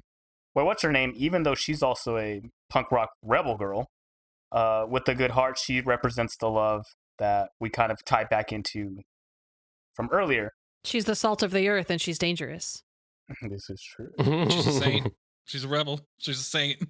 The missing link on the brink of destruction. I'm listening to this album. I'm listening to this album. Yeah.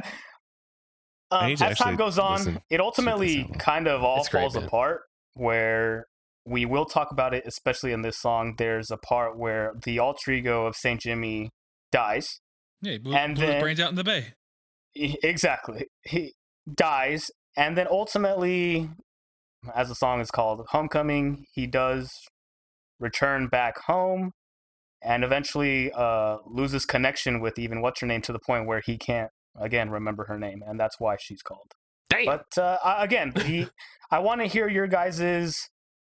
Was there anything you took away from it that maybe you hadn't before, now that we're actually talking about rock opera motifs, if you will, and whatnot? Yeah, he's a piece of shit. He has a kid in a van and he has a kid in the bay. Having two kids, piece of shit. Sorry. His kill count's almost as good as almost Mr. Walker. Almost. He didn't convince anyone to go blind, though. No. I kind of see that verse as a different person singing it. I feel like this song is just the culmination of realization that every adult has who is disillusioned as a teen, where it's like, I tried so many things to fix my problems, but nothing will fix my problems because my problems are me. And so I always blamed my hometown for making me shitty, but it wasn't my hometown. It was the way that I was viewing it. And so now I'm coming home and I'm making my life the only way that I can, and rectifying it after all of these things that I've done in my life. I think you fucking nailed it. Holy shit. Yeah. I think you got it right there. That's fucking nail on the head right there. That is very good. But I do want to hear from everyone else. Even if you do want to repeat, that's fine, but...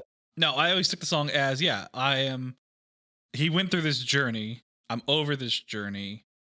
Fuck it, I'm going home. I'm done. It's too much. I'm done. Went through a lot. I've grown up to an extent is how I took it. And now I'm going home. Is it growing up or is it just giving? Giving up, but not giving up. It's like, you know what? I'm just gonna go. Acceptance. I'm gonna live. I'm going back home. I'm just gonna live. I'm going back to where it all came from. I'm going home.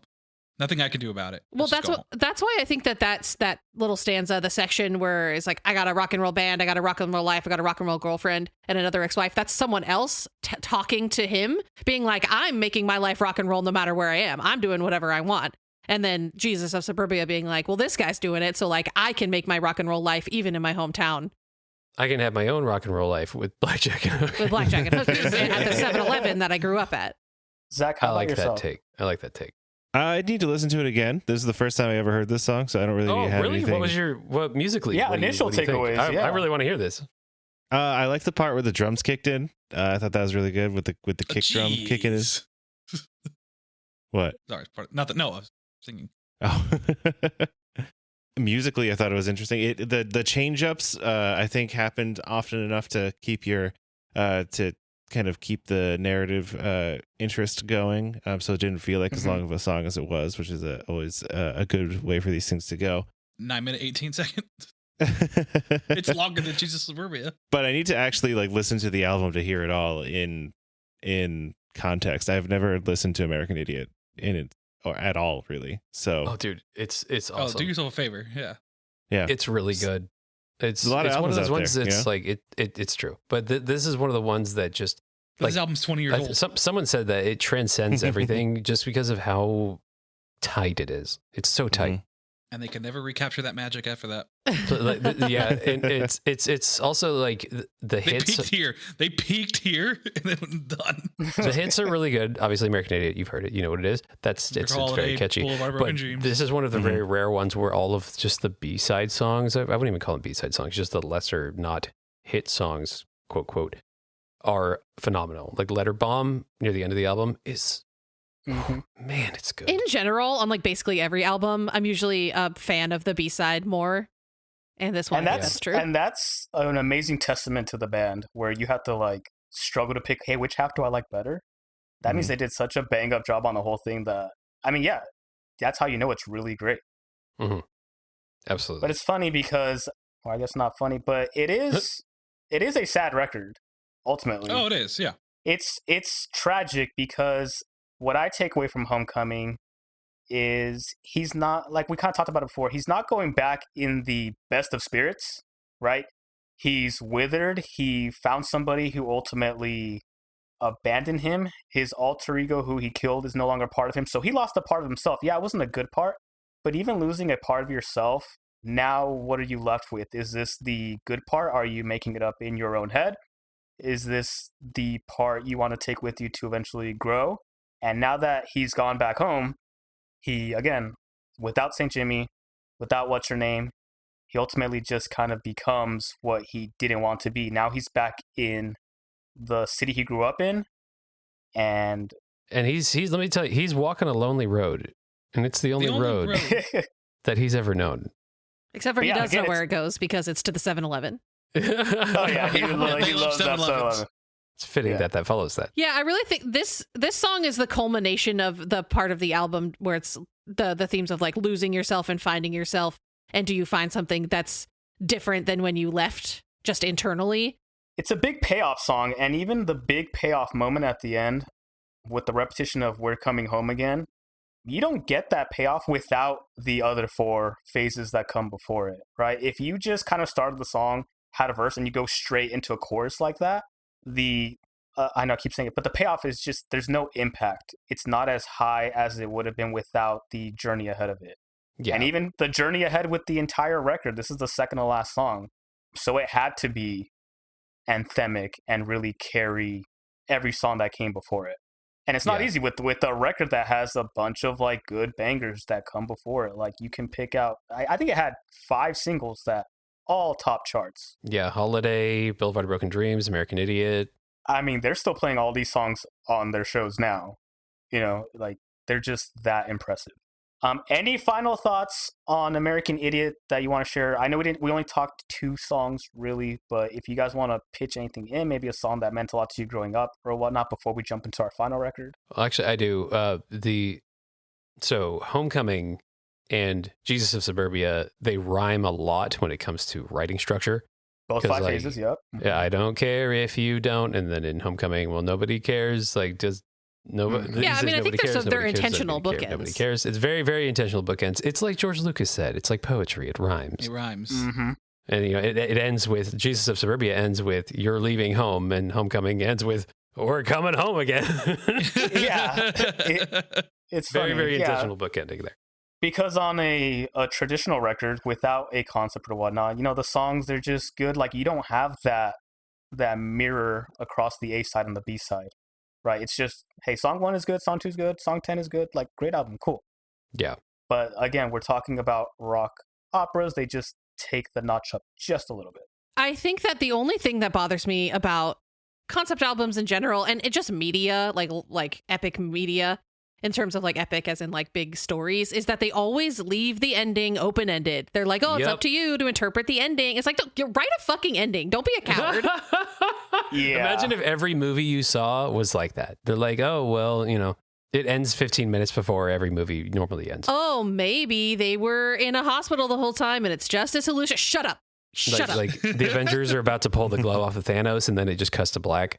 Oh, it's up to you to decide what happened. I don't know, and we're never going to touch on it ever again. And some of the cool things the band also did, one final note, I guess, is when they first performed these songs, like, they took on a different persona. Like, they really embraced that art rock style. I think that really brings that into like the pop, like you said, the rock opera. It takes a lot to do that, both musically but also artistically when performing this shit. Yeah, there's a level of theater to it because they're all wearing black, donning red ties. They're all of a sudden a real part of the story, and they're playing an adventure, so to speak, in front of audiences. Yeah, I like that. Yeah, Zach, you should listen to this though, and get back to us though, because that's. I think you would really, as someone who's never really like deep dived into this, I think you would really enjoy it. Yeah, I didn't listen to it during the day because when I was a teenager, I was a really obnoxious classic rock kid. I was like, me too. That's my dad's fault though. I was like, any band that was formed after 1985 sucks, and I'd be like, what really sucks is emo music. And Green Day, they were eyeliners, so they're just emo music. So that sucks. So I'm not going to listen to it. And I'm not like that anymore because I'm not 16. And I just haven't. Well, that's how I am now. Any music after 2004 sucks. Zach's Saint Jimmy within him died. Oh, yeah. That was a Saint Jimmy. Whoa, it's like poetry rhymes. Right, well, then I have to listen to it so I can get the personal connection. Yeah, really plug yourself in when you listen to it, I guess. It's Saint Zach. Saint Zachy. My favorite song as a teen was always "She's a Rebel," just because I like the way it sounds. It's got that. Yeah. She's a rebel. Da-da. She's a saint. Da-da. Yeah. Give Me Novocaine, I think, was my favorite growing up. Give Me Novocaine is just, it's gorgeous. It's that one, that one hit me really hard, not lyrically wise, but musically wise. And I'm growing up, I was very big into more music than lyrics than anything else. I didn't really dive into lyrics until I was later on, but on a feel. And if you play that song on a guitar and sing it, that song is just so fun. It's a great fucking song. Very well written. Give me Novocaine. It's fantastic. Well, the funny thing is, like, one of the first, few songs I actually learned to play on the guitar was actually Saint Jimmy because it was just so fun. That's fast, man. Good job for trying that. Especially I love the little small solo part, but that was fun. All right, the final album we're going to discuss. Thank you so much for staying with us. But this is like the holy grail. This is the entire reason that I wanted to do this podcast. Jesus Christ Superstar? 21st Century Breakdown. No, I'm just kidding. No. You sick bitch. It's Pink Floyd, The Wall. Oh, yeah. You said that we were going to talk about it. Yeah. It's Pink Floyd, The Wall. This album, to me, I can put it on any day and just like be transported to the art of it all, kind of going along with their live performances, the art involved. There's actually a film tied to the record. So even when I put it on as I'm driving somewhere or if I'm just chilling at the house, like that imagery stays with me. And I think that's very powerful when you can connect music to much more than just the lyrics, just the songs, right? But it's funny. I mean, this album is a monster record. It's another double album. It's like the best-selling double album of all time. It's their second best-selling album of all time behind Dark Side of the Moon. a fun thing that I didn't really think about, but I went to like, do a little bit of research and whatnot, just because like I know what the songs mean, but I don't necessarily know how to translate them into words. So I was kind of like, oh, where can I see a video essay or whatever? I didn't find anything, but it's funny on Wikipedia, every single song against like a 26 song album has a Wikipedia entry. Like that's crazy for an album to just every song be able to be dissected and give a little bit of context. The wall itself, the record explores abandonment, isolation, trauma, violence, both facing selfwards and also outward facing. There's a theory with all these, aren't there? And sex, drugs, and rock and roll, baby. Oh, really? Oh, man. I got a rock and roll life. Oh. No pinball in this one. I'm coming home. But really, all the events during the album lead to the building of this wall right around the main character. The main character being a rock star named Pink. And he's actually based off the writer of the record, who again is not the singer, but the bassist, Roger Waters. Him and David Gilmour share a lot of singing duties. But he's primarily the one who wrote the record. And even, well, he doesn't do it now, but the band's broken up. But Roger Waters spoilers. He performed the wall like he had one of the biggest tours of all time doing just that with him and like his new backup band. And naming the lead character Pink was kind of a meta reference, right? Because, well, not only is the band called Pink Floyd, but in Half a Cigar? Did that come before or after this? Where they have like a lyric that's from somebody who's meant to be like a clueless record exec asking which one of them is Pink? Yeah, and that's after this record. Another great, phenomenal record. But yeah, Pink is based off, again, Roger Waters himself and also a former band member, Syd Barrett. He was very early on in the band when they were more definitely psychedelic. A lot of experimentation, not really as tight as this record leads to be. And even though like the album before Dark Side of the Moon, they really showed off a lot of their chops, right? Their techniques and just their songwriting structure, like the way they kind of transport you through that journey. This one's different. Again, this is very driven by the lyrics. Not all the songs are long. Some of them are short. They just want to like prove a little bit of a point, and then they want to move on to the next one. But it all flows very cohesively. It's a very fun journey that, again, I invite, if you have never listened to this record before, do it. But again, we kind of on the first record broke down the record in its entirety. I don't want to do that again. On American Idiot, we broke down 2 songs.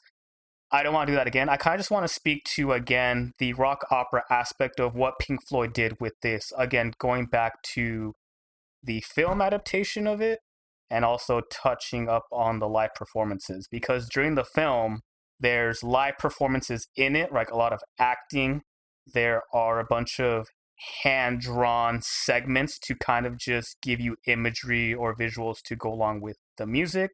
And ultimately, each little piece of video attached in the film, again, just stands as an event, each one kind of being a brick in the wall that's slowly getting composed until ultimately he's surrounded by this giant wall of his own isolation.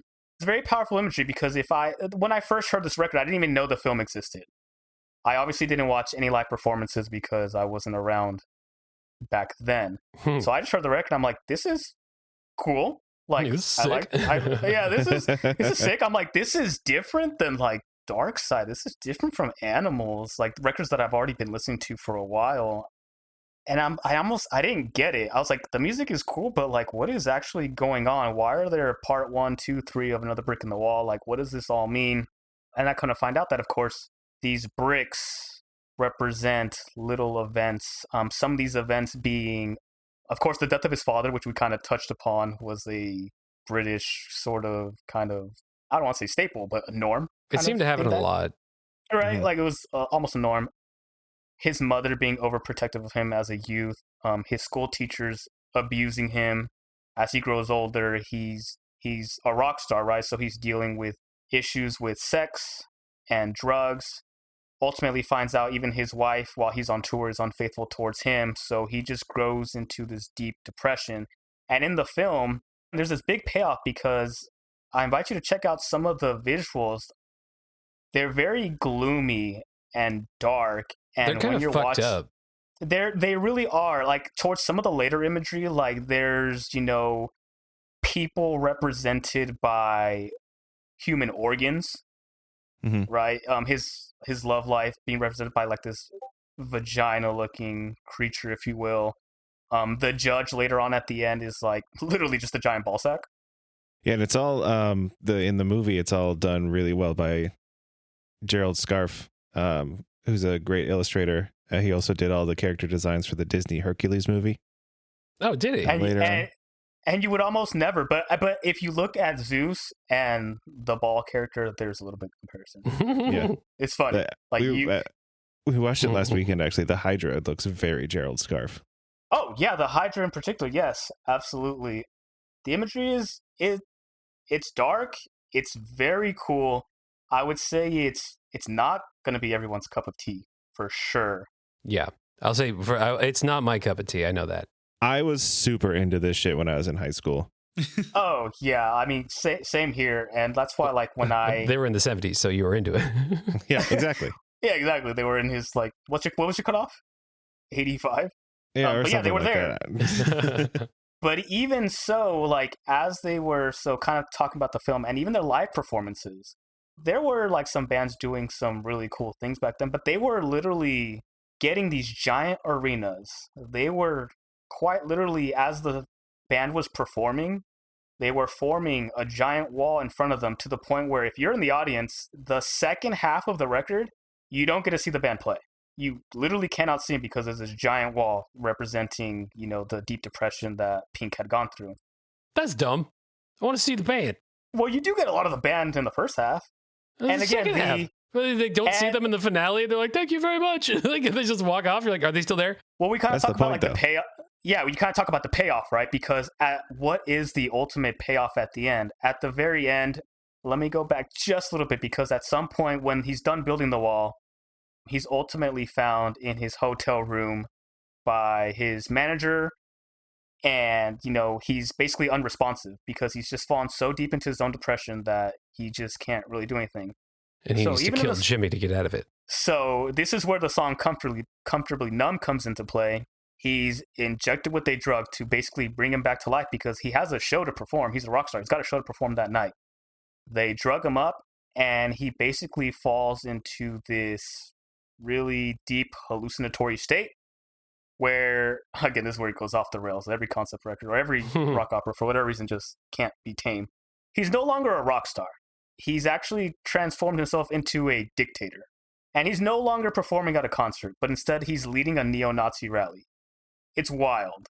And again, the imagery that matches it, there's a lot of like reds and blacks and a lot of, again, inspired wardrobe of what, some dictatorship might look like.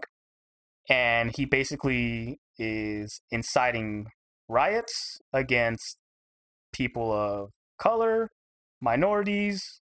In the song, a little joke, people with spots. It doesn't matter. If you're not his cup of tea, like he wants you gone. With Roger Waters in real life, with the things that he said, it's like poetry. It rhymes.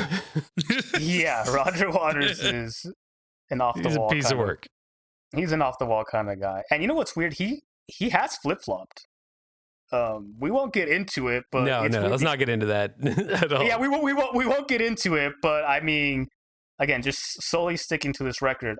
Ultimately, as I'm sure we all know, drugs don't last. So ultimately, the hallucination. What? I'm just kidding. Yeah, the hallucinations wear off, and as he's coming back to it, he holds this internal trial to himself, where, as we already mentioned, like there is a judge, and he's basically sentencing him to be exposed before all his peers. And this is where the big payoff is. Again, in this concert moment, if you're watching the live performance, you see this giant wall that's been built before you. The big payoff is the tearing down of the wall. And just the way it happens theatrically, again, it's just, I mean, they're not like heavy bricks, but they are torn down. Like it's literally smashed to bits. The band finishes performing the final song, and then the concert ends. And everyone gets to take a brick home. Yeah. like the Berlin Wall. But again, it's the imagery that's kind of stuck with me throughout my years from the film. From seeing like now I was interested, like, let me go back and see those live performances. And I've seen them, and I'm just thinking to myself, like, wow, this is really just a next level of art that I've not experienced before, right? Not with music, anyways. They did pave the way for a lot of really good bands to do not maybe not concept albums in general, but the way their shows are presented. I do appreciate that, because if you think about them, I think about Muse, and Muse's live shows are like that to the nth degree because of technology now. Yeah. Yeah, I mean, what's a live show? Because before you would quite literally just go see the band play. Yeah. Right. And that's enough for most people. And it is enough for a lot of bands. And it's enough for me to go see some of my favorite bands. But if you ever have an opportunity, or your band or your favorite artist is doing something just different, take a chance, because that live experience is not going to be there forever. To be remembered, you got to do some crazy shit. As I say, you got to be a little fucking nuts to make good art. And that's why I'm perfectly sane and never became an artist. I mean, this record, we kind of touched upon, like Roger Waters, this record broke up the band, like, from what it was before. It completely changed how their inner dynamics work. Like, hey, who's going to write what? And who's going to be, like, the lead in this song? There was a lot of back and forth where Roger Waters just was like, hey, no, this is my thing. I've got it. Oi, mate, I've got it. Finally, oh damn it! Oh shit, I've reverted. Goddamn. The compliment. So close. So close. I wanted to ask you guys: is there any? Now that we've talked about rock operas, we don't even have to like stick with rock opera, but just are there any artists or impacts that you've seen of live performances that kind of transcended the music? I'm trying to remember what exactly the gimmick was. But the first time that I saw Rush play in like 2007, they had a bunch of rotisserie ovens on stage. They were just hungry. Just like with rotisserie ovens. And then at some point during like the break between the sets, somebody came out and got all the chickens out. I don't even remember what I wish I could remember the full like payoff. They got a good deal at Costco, okay? Mm-hmm. I have a theory that Rush did, because they did that. They did like washing machines before. Yeah, and I'm just like, washing there's a clearance outlet that Rush. I saw like, them twice. Okay, what are we gonna buy? Because we got a $10,000 budget. We need washing machines. But yeah, I also saw Rush live, and like again, amazing. Question for you guys though. So we talked about live shows a lot. We talked about rock operas, but we didn't talk about rock opera movies that much. What is your favorite rock opera movie? Or Jesus Christ Superstar. Jesus Christ Superstar. I guess you could call it. I don't know. It's like for me, Metallica's Through the Never. It was what, like 10 years ago, something like that. They spliced in the live concert with live movie, or not live movie, but with movie stuff in between. There was a story that was happening in between the concert and the city, and that was really cool. Obviously, it wasn't very influential because they were already, metal megastars, but also a Rocky Horror Picture Show. Oh, yeah, Rocky Horror Picture. So I have. Does that really count as an opera though? Because there's like spoken dialogue in it. There's spoken dialogue in it. That disqualifies it from being an opera. Have you guys heard about Then it's Jesus just a Christ musical. Superstar? That's my pick. It's funny because at some point, again, before I written all my notes and whatnot, I didn't know how much I wanted to talk on each record, but I was going to talk about a bunch of those records. Sweet. But I just kind of wanted to pick a few. I could have just done one. Now that I look back, I could have just done one. No, this is great. We love a good story here on Get Dumped On. Our story episodes are, as hosts, it's our personal favorite, at least for me. Mm-hmm. I love a good story that takes you from one side to the other. These stories all seem to be roughly the same in there's conflict caused by trauma, and there's no real ending. It's almost as if birth is a curse and existence is a prison. Whoa. It's funny because they're almost like a circle, right? Because it's like poetry, it rhymes. In American Idiot, he ended up back home. In Tommy, he transcends back into his kind of muted state. In this one, the funny thing is, after the wall's torn down, if you listen to the record, if you go to the first song, turn the volume up to your max, you'll hear the very brief, not interlude, but little brief dialogue that actually ties from the very last song on the record. But it's super faint. You can barely hear it. I remember my dad told me that when he was listening to it in college, he had it on reel to reel, and they would splice together the reels so that it would go directly from the end to the beginning again.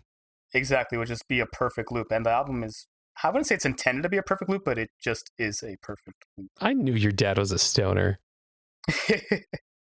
No comment. But as far as what I've had to present, awesome. we are done. Hell yeah.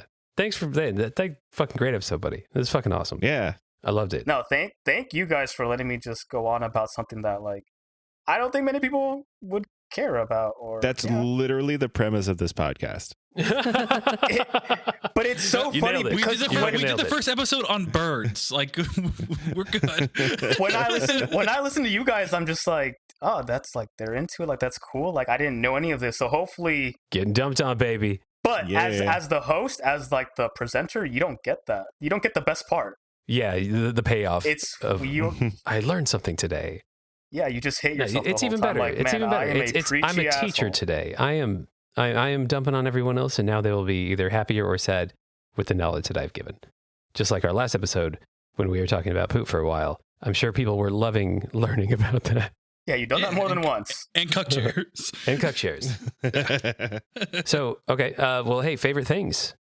Ash, what do you got? I really liked hearing about Tommy. I didn't like know anything about it, so that was super interesting to just like get the deep dive on it. I loved it. Hell yeah. That was very cool. Zach, what about you?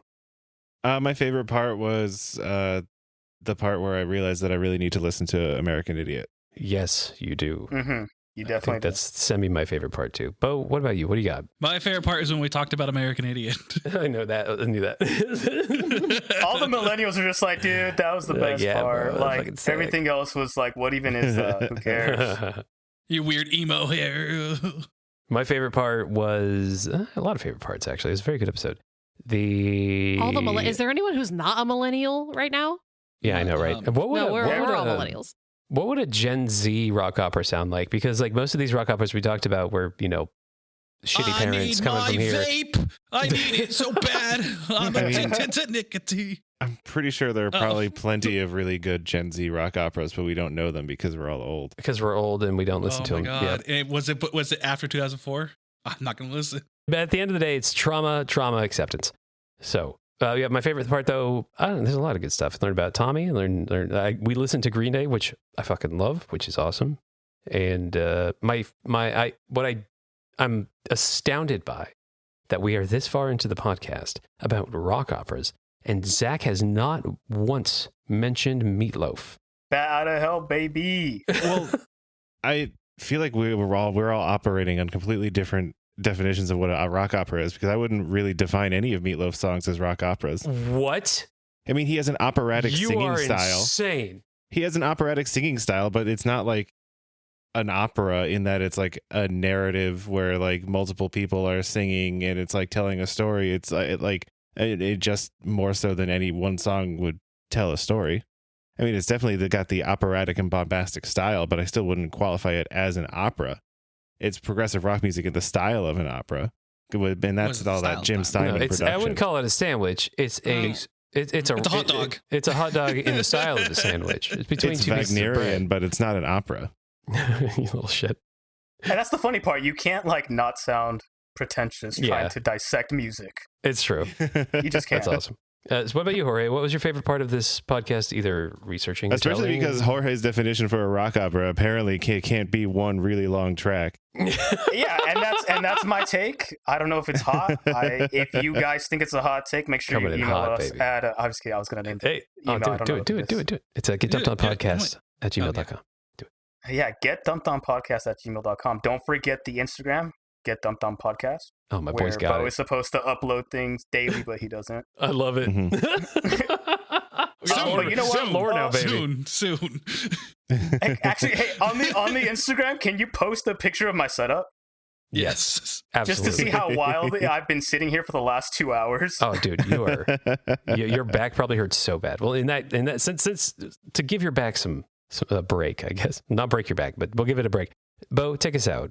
Perfect. Hey, Jorge, thanks for a lovely episode. I think we can all say we had a good time. I hope your nerves didn't get the best of you. You sounded clear. You got your points across, and I think we enjoyed the time. I think we did. I speak for myself. I definitely know. But You I'm did a pretty great sure job. I speak for Andrew, Ash, and Zach. Nope, you will never speak for me. I speak for them that Bo is the favorite Lorax person on speaks this for the episode. trees. The Bo Rex. I want to say thank you, thank you for our wonderful host today, and I thank you for obviously the other four who make this wheel go round. That's us. I thank Bo, thank Andrew, thank Zach, Thank Ash. You've already done that. Thank him. Thanks, Thank him Bo. again. Thank him again. Thank you. Welcome. Okay, you're so fucking welcome. All right, we'll see you guys next week. I'm not done. Yeah. No, I'm not done. I'm trying to wrap it up for you. All right, Jorge, let's get you off that uncomfortable position. We're done. We're done. Thanks, Jorge. now- Okay, Thanks, thanks, Jorge. Jorge. We'll see you Good next night. week. Thanks for Bye. listening. See you next week. Ashton Zach are super smart. They went to college and learned a bunch of stuff. And Bo and Andrew didn't go to college because that's just the way life goes sometimes. What happens when you put them together and you try to make them learn? Grab your friends, let's listen together on Get Dumped on an Info Dump podcast. Bye. Goodbye. Oh, we should do a hubba buys with a rock off, bro.